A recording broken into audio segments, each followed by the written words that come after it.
In today's video, we're going to be talking about reading the water and how it can help you catch more fish.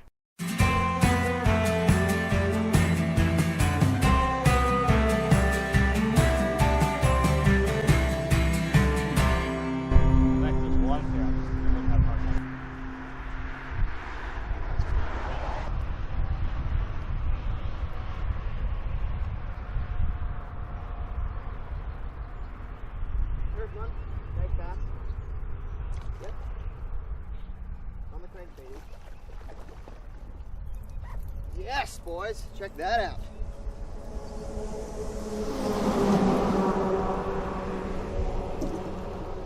Nice one right there, guys, on the square bill. Look at that fish. Beautiful, beautiful spring bass. Awesome. Get out of here. I want to show you guys where I caught that fish right here. Right here you can see this is just a causeway. It comes out. We got a nice current coming through here. A lot of foam, and when I just pulled up, I saw a bird chilling right there out on that point. So I knew there was probably bait back up in here. And I was just casting right across this current here and smoked him. You know, guys, we have a lot of amazing technology to aid us fishing today. We have, GPSs and fish finders and stuff like that can help us see what's under the water and identify structure. But there's sometimes when you don't have any of that equipment, how are you going to find fish? Well, there's a method that fly fishermen have been using, and they call it reading the water. And what I have done is I've kind of come up with my own personal system for how to find fish when you don't have electronics, and let me explain. Now, there are certain clues to look for that will give you an idea of what the fish are doing. For instance, the first thing I like to look for when I come up to a new body of water is I like to see if there's any bait fish near the shore. Because if bait fish are near the shore, usually that means that they are spooked and that the bass are feeding. There goes Rod.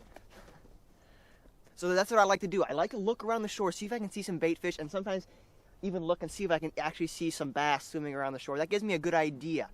If I do see bait fish near the shore, that means that a lot of times the bass will be closer to the shore as well.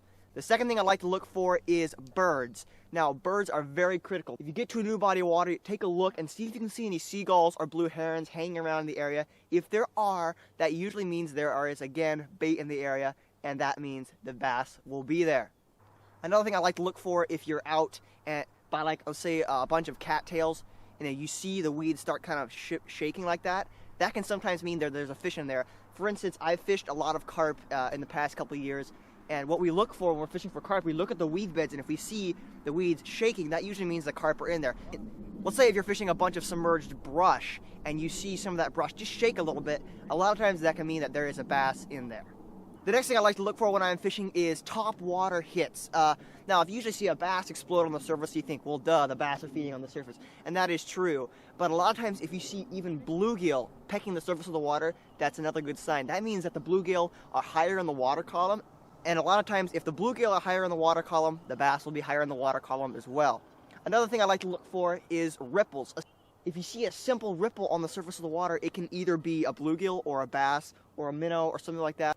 And that's valuable information because if you see ripples on the surface of the water, that can mean, again, that the fish are higher in the water column and that you need to throw something like a topwater or something that is in that fish's strike zone. Now, a lot of times what I try to do while I'm out in the water is just try to be aware of my surroundings and just kind of be looking for these clues that I've just mentioned. This will help you gather kind of a general scope of what's going on. So guys, I hope you enjoyed the video. I hope you found it informative. Again, when you're out fishing, try to be aware of your surroundings and pick up on these little clues, and they will definitely help you formulate a pattern of what the fish are doing and in the long run help you catch more fish. Thanks for watching this episode. I will see you later.